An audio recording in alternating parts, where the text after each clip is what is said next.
பர்திமேயு சுவிசேஷ ஊழியங்கள் வழங்கும் நற்செய்தி நேரம். தேவ செய்தி பாஸ்டர் ஆர். அகஸ்டின்.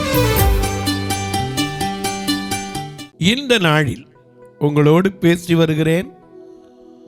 வார்த்தையினாலே உலகத்தை படைத்து, வார்த்தையினாலே காண்கிற எல்லாவற்றையும் உருவாக்கி, வார்த்தையினாலே மனிதனை படைத்து அவனுக்குள் இருந்து ஒரு துணையையும் உண்டாக்கி, அவர்களுக்கு இருப்பதற்கு ஒரு இடத்தையும் கொடுத்து, நல்ல வேலையும் கொடுத்து, நீங்கள் இதில் எல்லாம் அனுபவிக்கலாம், நல்லா சாப்பிடலாம். ஆனால் ஒன்றே ஒன்று மட்டும் சொன்னார். இதை மீறினதுனால தான் முதல்ல மனிதன் தேவனுக்கு அவனுக்கு இருந்த தொடர்பு துண்டிக்கப்பட்டது. ஏன்னா சாத்தான் தந்திரம் உள்ளவன். அன்பை பற்றி சொல்ல மாட்டான், நேசத்தை பற்றி சொல்ல மாட்டான். அவன் நேர சொல்றது என்ன தெரியுமா? உறவுகளை பற்றி கூட சொல்ல மாட்டான். அவன் சொல்றதெல்லாம் கேட்கறதுக்கு அப்படியே தேனா இருக்கிற மாதிரி சொல்லி மனிதனை பாவத்துக்குள் இழுத்தார். எல்லாரும் உங்க வேதாகமத்தை ஆதியாகமம் 2ஆம் அதிகாரத்திலே எல்லாரும் திரும்ப எடுத்துக்கொள்ளுங்க. 17வது வசனத்தை எல்லாரும் தேடி கையில் எடுத்து, எப்போதும் போல நீங்க தேடி எடுக்கிறதுக்குள்ள நீங்களும் நானும் பாடுமா? உமக்கு மகிமை தருகின்றோம், உம்மில் தான் மகிழ்ச்சி அடைகின்றோம். உமக்கு மகிமை தருகின்றோம், உம்மில் தான் மகிழ்ச்சி அடைகின்றோம். அல்லேலூயா, அல்லேலூயா,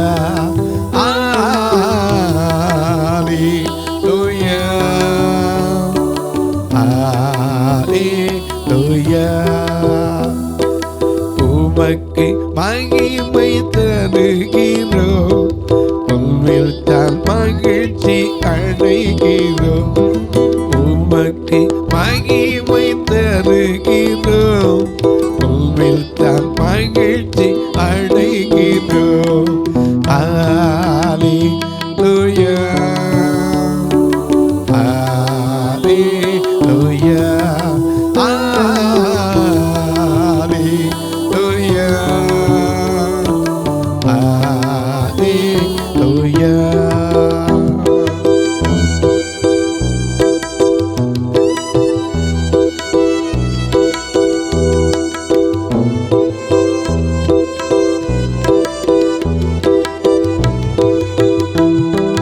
கண்மலையில் வெடிப்பில் வைத்து கரத்தால் ஓடுகிறேன்.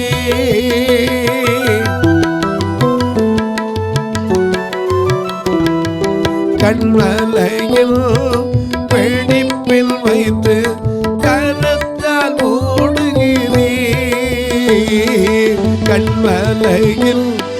வெடிப்பில் வைத்து கரத்தால் ஓடுகிறேன். உந்தன் திருநாமமே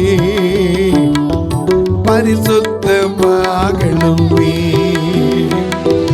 உந்தன் திருநாமமே பரிசுத்தமாகணுமே. அல்லேலூயா, அல்லேலூயா,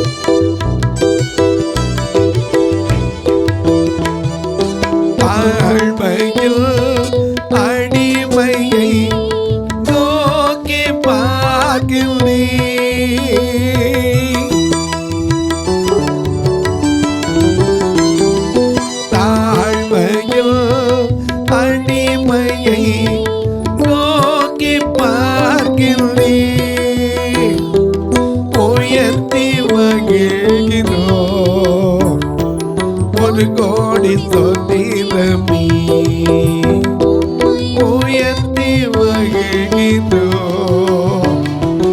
ஒரு கோடி ஸ்தோத்திரமே. ஹல்லேலூயா ஹல்லேலூயா ஹல்லேலூயா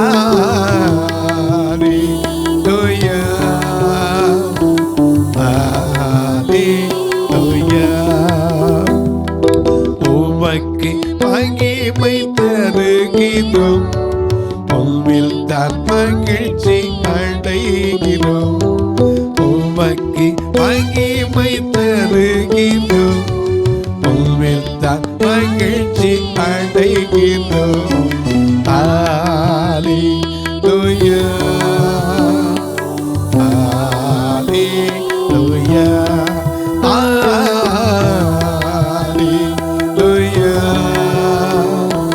ஹல்லேலூயா.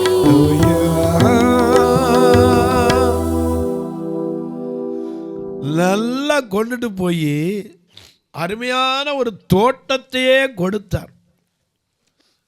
தோட்டத்தை கொடுத்தது மட்டும் நல்ல குடும்ப வாழ்க்கையை கொடுத்தார். சாப்பிட்றதுக்கு குறையே இல்லாமல் மனுஷனுக்கு கொஞ்சம் சாப்பாடு கிடச்சிருச்சுன்னா சும்மா இருக்க முடியாது. ஒரு சமயத்தில் இப்படி தான் ஒரு பேசிக்கிட்டு இருந்தாங்க. 2 பேர் சலவ தொழிலாளி. என்ன பேசிக்கிட்டு இருந்தாங்க? இந்த ஆதாம் ஏவாள் செஞ்ச பாவத்தினால தான் நம்ம இந்த கஷ்டப்படுறோம்னார். அந்த நாட்டினுடைய அரசன் ஒரு நாள் அந்த பகுதிக்கு வந்தான். இவங்க 2 பேரும் அப்படி துவைச்சிக்கிட்டு இருந்தாங்க. துணி துவைக்கும் போது பார்த்தீங்கன்னா ஒரு சத்தம் கொடுப்பாங்க, ஸோ வி வி அப்படிமா என்னத்தையாவது ஒன்று சொல்லுவாங்க. அப்போ தான் அந்த களைப்பு தெரியாதுக்காக இப்படி துவைச்சிக்கிட்டு இருக்கும்போது இடையில பேசிக்கிட்டு இருந்தாங்க.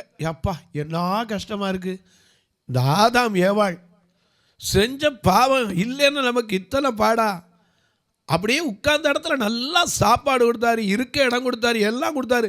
இவன் கொஞ்சம் பேசாமல் இருந்திருக்கப்படாதா? அந்த அரசன் பார்த்தார், ஓஹோ ஆதாம் செஞ்சதுனால தான் பாவமா, நீங்கள்லாம் இப்போ நல்ல ஆட்களா? சரி அப்படின்னு செலவு தொழிலாளி போய், ஐயா உங்களுக்கு ரொம்ப கஷ்டப்படுறீங்களா? ஆமாம், சரி வாங்க உங்களை கூட்டிகிட்டு போய் என் அரண்மனையில் வச்சுக்கிறேன், நீங்கள் கஷ்டப்படவே வேண்டாம், சொகுசாக உட்காந்துருக்கலான்னார். சரின்னு போனாங்க.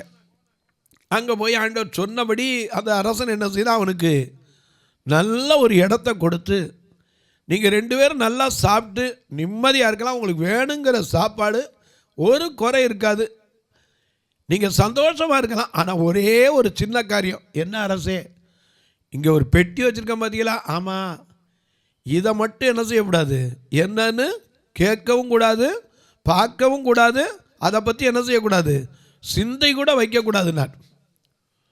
என்னைக்கு மனுஷனுக்கு எதை செய்யக்கூடாதுன்னு சொல்கிறோமோ அதில் தான் என்ன செய்யும், புத்தி போகும். இன்றைக்கி ஒரு குழந்தைய கூப்பிட்டு, பாப்பா இந்த உரி மேலே பால் வச்சுருக்கேன், இந்த ஸ்டூலை இழுத்து எடுத்து போட்டு ஏறி எடுத்து குடிச்சிடாதானே என்ன அர்த்தம்? அது கரெக்டாக ஸ்டூலை இழுக்கும், அதுக்கு நேரம் போடும், ஏறி எடுத்து என்ன செய்யும், குடிக்கும். ஆண்டவர் பேசாமல் சொல்லாமல் போயிருந்தாருன்னா இவன் பாட்டில் இருந்திருப்பான். அவர் என்ன சொன்னார், இந்த தோட்டத்தில் வச்சுட்டு மனுஷனை நோக்கி, ஆதியாகமம் 2ஆம் அதிகாரம் 16ஆம் வசனத்துக்கு திரும்ப வாங்க. தேவனாகிய கர்த்தர் மனுஷனை நோக்கி நீ தோட்டத்தில் உள்ள, நீ இந்த தோட்டத்தில் இருக்கே, இதுல உள்ள எல்லாவற்றையும் என்ன செய்யலாம், புசிக்கலாம், ஆனாலும் நன்மை தீமை அறியத்தக்க விருட்சத்தின் கனியை புசிக்க வேண்டாம். இன்னும் கொஞ்சம் சொல்ல போனா தோட்டத்து நடுவில் இருக்கிறத என்ன செய்ய வேண்டாம், தொட வேண்டாம். அவளுக்கு கொஞ்சம் எடுத்து படிக்க தெரியாட்டா கூட சொல்லி கொடுத்துட்டு போனார். அப்படி சாப்பிட்டேன்னா என்ன நடக்குங்கிறதையும் சொல்லிட்டு போனார். நீ புசிக்கும் நாளில் சாகவே சாவாய் என்று கட்டளையிட்டார். ஆனால் இவனால் அது இருக்க முடிஞ்சா? இதே போல தான் அன்னைக்கு அரசன் கேட்டு போய், ஆதாம் ஏவாள் தான் தப்பு பண்ணாங்கங்கிறிய, நீ இந்த நல்லா சாப்பிட்டு இரு, உனக்கு ஒரு பெட்டிங்க நடுவில் வச்சுருக்க, இதை மட்டும் என்னன்னு என்ன செய்யக்கூடாது, கேட்கக்கூடாதுன்னார். மொதல் நாள் உட்கார்ந்தாங்க, நல்லா சாப்பிட்டாங்க, ரெஸ்ட் எடுத்தாங்க. 2ஆம் நாள் சாப்பிட்டாங்க, ரெஸ்ட் எடுத்தாங்க. 3ஆம் நாள் பார்த்தாங்க, இப்படியே சாப்பிட்டு உட்கார்ந்துருந்தா ஏதாவது ஒன்று செய்யணும்ல, பொழுது போகணும். என்ன இருக்குது இப்போவாது மக்கள்கிட்ட இப்போ நடக்கு, எல்லா வீட்லேயும் டிவி இருக்குது. காலைல 10 மணிக்கு டான் ஆன் பண்ணிடுறாங்க சீரியல். புள்ள போனாலும் சரி, பையன் போனாலும் சரி, புருஷன் வந்தாலும் வராட்டாலும் என்னன்னு தெரியாது. வாசலில் கதவு தட்டினா கூட அடிச்சுக்கிட்டு சேர்த்தா கூட தெரியாது. இவங்களுக்கு என்ன இருக்கும், நேற்று அவள் குதிக்கிற நாளை குதிச்சாலா இல்லையா? எனக்கு அன்பானவர்களே, இன்றைக்கி டிவி சீரியல்னால கெட்டு போன எத்தனை பேர் தெரியுமா? போகட்டும். எனக்கு அன்பானவர்களே, அந்த காலத்தில் அதுவும் கிடையாது. ஆகையினால இவங்களை கொண்டு போய் வச்சுட்டு நல்லா சாப்பிட்டு சந்தோஷமாக இருங்கன்னாரு. கணவன் மனைவியாக இருக்கலாம். ஒரே ஒரு கட்டில் மட்டும் கொடுத்துட்டு போனார். இந்த பெட்டியை மட்டும் என்ன செய்யக்கூடாது, தொற்றக்கூடாது. தொடுறனால நீங்கள் என்ன செய்வீங்க, தண்டிக்கப்படுவீங்கன்னு போனார். 3ஆவது நாள் சாப்பிட்டோன்னே பையன் அம்மா ஐயாட்ட கேட்டாங்க, யோ என்ன இந்த பெட்டியில் என்ன வச்சுருப்பார் அப்படி? அவர் சொன்னார், இதைத்தானே கேட்கக்கூடாதுன்னாரு, இதைத்தானே பார்க்கப்படாதுன்னாரு, இதைத்தானே நினைக்கப்படாதுன்னாரு. அதை பற்றி ஒன்றும் பேசக்கூடாது, பேசாமல் இருந்தார். அந்த அம்மா தெளிலாள் மாதிரி பேச ஆரம்பிச்சிட்டாங்க. ஏன்னா தெளிலாள் என்ன பண்ணா, உன் இருதயம் என் கூட இல்லாமல் இருக்குது, ஆனால் அதை செய்கிறேன் இதை செய்கிறேன் அப்படி செய்கிறேன் இப்படி செய்கிறேன் என்னென்னமோலாம் விட்டியப்பா அப்படின்னா. கடைசியில் அவன் அம்புட்டையும் வெளிப்படுத்தினா யார், சிம்சோன். அதை மாதிரி இந்த அம்மா பேசின பேச்சை கேட்டு கடைசியில் இருக்க முடியாமல், சரி உன் ஆசைக்கு திறந்து பார்த்துட்டு உடனே என்ன செஞ்சிடணும், மூடிடணும்னா சரின்னாங்க. பெட்டியை திறந்தாங்க. உள்ளே இருந்த கிளி பறந்து போயிடுச்சு. எவ்வளவு திறத்தையும் முடிக்கலை. அடுத்த நாள் வந்தார் அரசன். எப்படி இருக்கீங்க? நல்லா இருக்கேன். ஏன் கொஞ்சம் சோர்வாக இருக்கீங்க? ஒன்றும் இல்லை, சும்மா சொல்லுங்க. அந்த பெட்டியை திறந்தோம். ஏன் திறந்தீங்க? நான் தான் சொல்லிட்டு போனேன். இல்லையா, இவ கேட்டா பார்க்கணும்னு கேட்டா திறந்தேன், அந்த கிளி ஓடி போயிடுச்சு. ஆதாம் ஏவாளை நீங்கள் குற்றம் சொல்ல யாரும் திருப்பி போய் என்ன செய்யுங்க, எப்பவும் போல் பாடுபடுங்கண்ணா. இவங்களை கொண்டாந்து நல்ல இடத்துல வச்சுட்டு ஒரு கட்டளை கொடுக்கிறார். தேவனாகிய கர்த்தர் மனுஷனை நோக்கி, தோட்டத்தில் உள்ள சகல விருட்சத்தின் கனிகளையும் புசிக்கலாம், ஆனாலும் நன்மை தீமை அறியத்தக்க விருட்சத்தின் கனியை புசிக்க வேண்டாம். அதை புசிக்கும் நாளிலே சாகவே சாவாய். மரணம்ங்கிறது 2 விதம் படும். 2 வித மரணம் இருக்கு. ஆத்ம மரணம், சரீர மரணம் இருக்கு. இன்னைக்கு தேவனை விட்டு விலகி போகிறது ஆத்மீகத்தில் மரணம் அடைகிறது. உதாரணமாக பாருங்கள், லூக்கா எழுதின சுவிசேஷத்திலே 15ஆம் அதிகாரத்திலே நமக்கு எல்லாருக்கும் தெரிஞ்ச கதை. ஒரு தகப்பனுக்கு எத்தனை பிள்ளைங்க இருந்தாங்க? 2 பிள்ளைங்க இருந்தாங்க. அந்த 2 குமாரர்ல இளைய குமாரன் என்ன செய்தான்? அவர்களில் இளையவன் தகப்பனை நோக்கி, தகப்பனே, ஆஸ்தியில் எனக்கு வரும் பங்கை எனக்கு தர வேண்டும் என்றான். சரி, அந்தபடி அவன் அவர்களுக்கு தன் ஆஸ்தியை பங்கிட்டு கொடுத்தான். நல்ல நியாயமான தகப்பன். உடனே என்ன பங்கிட்டு கொடுத்துட்டார். சில நாளைக்கு பின்பு இளைய மகன் எல்லாவற்றையும் சேர்த்து கொண்டு தூர தேசத்துக்கு போய் அங்கே துன்மார்க்கமாய் ஜீவனம் பண்ணி தன் ஆஸ்திகள் எல்லாம் பழித்து போட்டான். சரி, எல்லாவற்றையும் அவன் செலவழித்த பின்பு அந்த தேசத்தில் ஒரு பெரிய பஞ்சமும் உண்டாச்சு. அப்போ சாப்பிடறதுக்கு ஒண்ணும் இல்ல. அவன் குறைவுபட தொடங்கினான். அந்த தேசத்து குடிகளில் ஒருவனிடத்தில் போய் ஒட்டிக்கொண்டான். அந்த குடியானவன் அவனை தன் வயல்களில் பன்றி மேய்க்கிறதுக்கு அனுப்பினான். அப்பொழுது பன்றிகள் தின்கிற தவிட்டினாலே தன் வயிற்றை நிரப்ப ஆசையா இருந்தான். ஒருவன் அதை என்ன செய்யல, அவனுக்கு கொடுக்கல. அவனுக்கு புத்தி தெளிந்த போது அவன் என் தகப்பனுடைய வீட்டுல கூலிக்கார எத்தனை பேர் பூர்த்தியா சாப்பிடுறாங்க, சாப்பாடு இருக்கிறது, நானோ பசியினால சாகிறேன். நான் எழுந்து என் தகப்பனிடத்துக்கு போய் தகப்பனே, உமக்கு முன்பாகவும் பாவம் செய்தேன். இனிமேல் உம்முடைய குமாரன் என்று சொல்லுவதற்கு நான் பாத்திரன் அல்ல. உம்முடைய கூலிக்காரரில் ஒருவராக என்னை சேர்த்துக் கொள்ளுன்னு சொல்லுவேன்னு போனான். தீர்மானம் எடுத்து போற வழியில அப்பா எதிர்பார்த்துக்கிட்டு இருந்தார். ஓடி வந்து இவனை அணைச்சு சொல்றாரு. என்ன சொல்றாரு? எழுந்து புறப்பட்டு தன் தகப்பனிடத்தில் வந்தான். சரி. அவன் தூரத்தில் வரும்போதே அவனுடைய தகப்பன் அவனை கண்டு மனதுருகி ஓடி அவன் கழுத்தை கட்டி கொண்டு முத்தம் செய்தான். குமாரன் தகப்பனை நோக்கி, தகப்பனே, இப்ப பிராக்டிகலா நேரடியா சொல்றான், தகப்பனே, பரத்துக்கு விரோதமாகவும் உமக்கு முன்பாகவும் பாவம் செய்தேன். இனிமேல் உம்முடைய குமாரன் என்று சொல்லப்படுவதற்கு பாத்திரன் அல்ல என்று சொன்னான். அப்பொழுது தகப்பன் தன் ஊழியக்காரரை நோக்கி, நீங்கள் உயர்ந்த வஸ்திரங்களை கொண்டு வந்து அவனுக்கு கொடுத்துங்கள், இவன் கைக்கு மோதிரத்தை மாட்டுங்க, கால்களுக்கு பாதரட்சியை போடுங்க, கொழுத்த கன்றை கொண்டு வந்து அடியுங்க, நாம் புசித்து சந்தோஷமாய் இருப்போம். என் குமாரனாகிய இவன் மரித்தான். எப்படி காணாமத்தானே போனா, சொல்லாமத்தானே போனா, மரித்தான். நீங்க எழுதிருக்க என்னது? ஆண்டவருடைய அன்பை விட்டு போயிட்டோம்னாலே என்னதான்? தேவனோடு ஆவியில ஆத்மா, அதாவது சரீரத்தில் மரணம் வேற, ஆவி ஆத்மா மரணம் வேற. ஆவி ஆத்மாவில் மரணம் வரும்போது தேவனை விட்டு நம்ம என்ன செஞ்சிடறோம்? பிரிஞ்சிடும். சரீரத்தில் மரணம் போது எல்லா சொந்தங்கள் உறவுகளை விட்டு பிரிகிறோம். ஏன்னா மரணத்தை குறித்து நம்ம பாடுறோம். மரணமே நின்னையா நேரமே பிரிவினை செய்யுமே, மரணமே நின்னையா நேரமே பிரிவினை செய்யுமே, தருணம் போக்காதே கிருபை தாங்குது இது சமயம் தேடு கல்வி, தருணம் போக்காதே கிருபை தாங்குது இது சமயம் தேடு கல்விகள் வாடுமே, இயேசு பாதம் சேருமே, பரில் பாவம் தீருமே.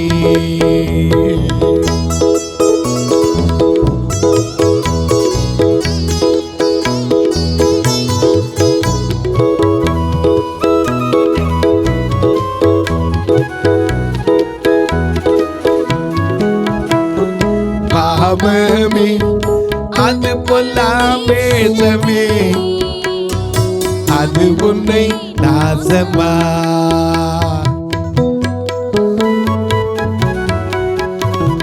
பாவமே அது பொல்லாமேசமே, அது உன்னை நாசமா, போக செய்யும் தீயும் மிக செய்யும் எந்த காலம், போக செய்யும் தீயும் மிக செய்யும் எந்த காலமும் பாருமே, இயேசு பாதம் சேருமே, பரில் பாவம் தீருமே. நல்ல கவனிங்க. என் குமாரனாகிய இவன் மரித்தான். எப்படி? அப்பா விட்டு செத்தாவோனா?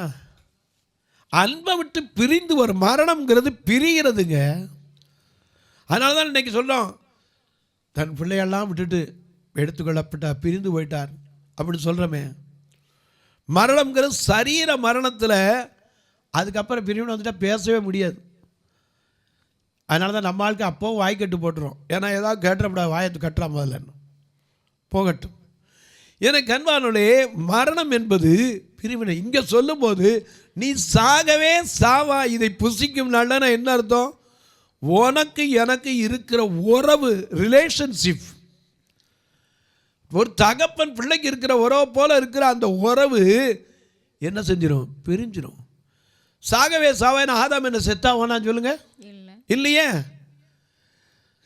ஆத்மத்தில் என்ன செய்யுது? ஆவியிலே ஆத்மத்தில் சாகும்போது தேவனை விட்டு பிரிந்து போகிறோம். ஏன்னா அழகா நமக்கு வேதம் சொல்லுது, பிரிந்து போகிறவன் தன் இச்சையின்படி செய்ய பார்க்கிறான். எனக்கு அன்பானவர்களே, நல்ல கவனிங்க. இவர் சொல்றாரு, எல்லாத்தையும் நீ புசிக்கலாம், ஒன்னே ஒன்றை மட்டும் நீ என்ன செய்யக்கூடாது? தொடக்கூடாது, பார்க்கக்கூடாது, அதை பற்றி சிந்திக்கக்கூடாது. இதை புசிக்கிற நாளில் ஒருவேளை அப்படி புசிச்சேன்னா நீ சாகவே சாவாயினா என்ன அர்த்தம்? ஆத்மத்திலையும் ஆவின்னு என்ன வந்துடும்? மரணம் வந்துடும். தேவனோட இருக்கிற உறவு போயிடும். இன்னைக்கு சொல்ற அநேக தேவனுடைய உறவை விட்டுறாதீங்க. ஏன்னா நம்ம அநேக நேரம் பாடுறோம், தேவகுமாரா தேவகுமாரா உன்னை நினைச்சிடுங்க. தேவகுமாரா தேவகுமாரா உன்னை நினைச்சிடுங்க. நீங்க நினைச்சா ஆசீர்வாதம் தான். உம்மை மறந்தா நீங்க போவீங்க. நீங்க நினைச்சா ஆசீர்வாதம் தான். உன்னை மறந்தா நீங்க போவீங்க. தேவகுமாரா தேவகுமாரா என்ன நினைச்சிடுங்க. தேவகுமாரா தேவகுமாரா என்ன நினைச்சிடுங்க.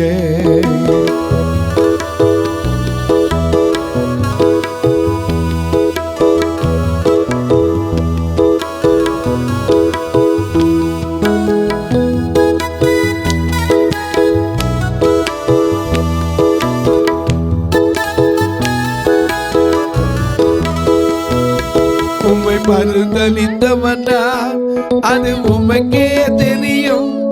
உம்மை மறந்து வாழ்ந்தவனா இது உலகே அறியும்.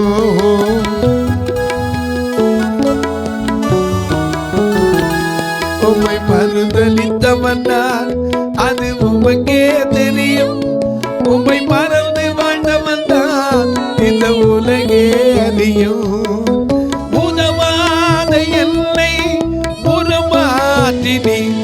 ஒன்று அறியாத என்னை உருவாக்கினே. உதவாத என்னை உருவாக்கினே. ஒன்று அறியாத என்னை உருமாற்றினே. ஒன்று அறியாத என்னை உருமாற்றினே. தேவகுமாரா தேவகுமாரா என்ன நினைச்சிடுங்க. தேவகுமாரா தேவகுமாரா என்ன நினைச்சிடுங்க. நல்ல கவனிங்க. இது புசிக்கும் நாளிலே சாகவே சாவாய்னா என்ன அர்த்தம்? ஆத்மத்துல ஆவியிலையும் மரணம் அடைஞ்சிருவே. தேவனோடு இருக்கிற ஐக்கியம் உனக்கு போயிடும். ஆகையினால இதை தொடாதேன்னார். ஆனால் இருக்க முடிஞ்ச அவனால இருக்காது. காரணம் என்ன? ஏன்னா எத்தனை பார்த்துக்கிட்டு தான் ஒருத்தன் வார்த்தையினால தானே இத்தனையும் செஞ்சுருக்காரு. நானும் வார்த்தையை கொண்டே அவர் என்ன செய்வேன்? சரிப்படுத்துவேன். கங்கணம் கட்டி நின்றவன் தான் யார்? சத்துரு. தொலைக்காட்சியில் பார்க்கிற என் அன்பு மக்களே, இந்த நிகழ்ச்சியை நாள்தோறும் பார்க்குறீங்க, கேட்குறீங்க, பரவசம் அடைகிறீங்க. சிலர்லாம் சொல்கிறீங்க ஆறுதலாக இருக்கியாங்கிறீங்க. சிலர் சொல்கிறீங்க ஆசீர்வாதமாக இருக்குது. எப்படி இருந்தாலும் சரி, ரெண்டு கண்ணும் தெரியாமல் போய் இன்றைக்கி எத்தனையோ பேர் வீதியிலே சாலையில் நிற்கிறான். ஆனால் கர்த்தர் என்னை விடலை. அதற்காக அவருக்கு நன்றி செலுத்துகிறேன். அவருடைய அன்பை விட்டு ஓடிப்போனால் எங்கே நிற்போன்னு தெரியாது. இதை தெரியாதனால தான் அன்றைக்கு அவன் தேவ சத்தத்தை மறந்து மற்ற சத்தத்துக்கு செவி கொடுத்தனால தான் ஆசீர்வாதத்தை இழந்தான். எனக்கு அன்பானுள்ள இந்த நிகழ்ச்சியை பார்க்குற நீங்களும் ஒரு வார்த்தைக்காக ஜெபம் பண்ணுங்க. ஒவ்வொரு நாளும் இந்த நிகழ்ச்சி வர்றதுக்கு 5000 செலவழிக்கணும், ரெக்கார்டிங்கை சேர்த்து. அது மட்டும் இல்லை, எங்கள் சபை வந்து பாருங்கள், பார்வையற்ற மக்கள் சபை. காணிக்கை நம்பி வைக்கலை. எல்லாரும் காணிக்கை எண்ணுவாங்க, நாங்கள் தலையை எண்ணுவோம். ஞாயிற்றுக்கிழமை வந்து ஆண்டவரே நிறைய ஆத்மா கொண்டு வருமா, நாங்கள் கொஞ்சம் குறைச்சி கொண்டு வாங்கமே. ஏன் தெரியுமா? இவங்களை கூட்டிகிட்டு வர்றதுக்கு மட்டும் வேனுக்கு வாடகை 4000 கொடுக்கணும். எல்லாரையும் சாப்பிட வச்சு கொண்டு திரும்பி விடணும். அது மட்டும் இல்லை, சிலர்லாம் பார்த்தீங்கன்னா மெடிக்கல் சீட்டை தூக்கிட்டு வந்துடுவாங்க. இப்படிப்பட்ட பல காரியங்கள் தேவைகளோடு ஜனங்கள் வர்றாங்க. எத்தனை பேர் நல்ல துணி இல்லாமல் வராங்க. நீங்களும் இதற்காக ஜெபியுங்கள். கர்த்தர் ஏவினார். உங்கள் பிறந்த நாள், திருமண நாள் போன்ற நல்ல நாட்களில் ஒரு உணவு கொடுக்க, உங்களை கூட்டிகிட்டு வர்றதுக்கு, ஏன் ஒரு 10 பெண்களுக்கு நல்ல புடவை துணிமணி கொடுக்குறதுக்கு, பார்வையற்றோர் கண்ணாகுதல் ஊன்றுகோல் கொடுக்க, இப்படி பல காரியம் உண்டு. பார்வையற்ற மரித்தா கூட ஒரு சொந்தக்காரனுக்கு மனசு வராது கை நீட்டி அடக்க செலவழிக்க. எப்போ ஒரு ஃபியூனரல் ஃபண்டு வச்சே இருக்கணும். அதை விட வயது முதிர்ந்த பார்வையற்ற சகோதரிகள், 2 கண்ணும் தெரியாதவங்க, இவங்களை யார் வச்சு பராமரிக்கிறதுக்கு? நல்லா இருக்கிறவங்களுக்கு ஆள் இல்லை. ஏதோ பென்ஷன் வந்தால் வச்சுருப்பாங்க, இல்லாட்டி விட்டுருவாங்க. இவங்களுக்கு என்ன வரும்? 2 கண்ணு தெரியாது, உட்காந்துருக்கதே கஷ்டம். இவங்கள வச்சு இப்படி பராமரிக்க தள்ளி விட்டு போயிறாங்க.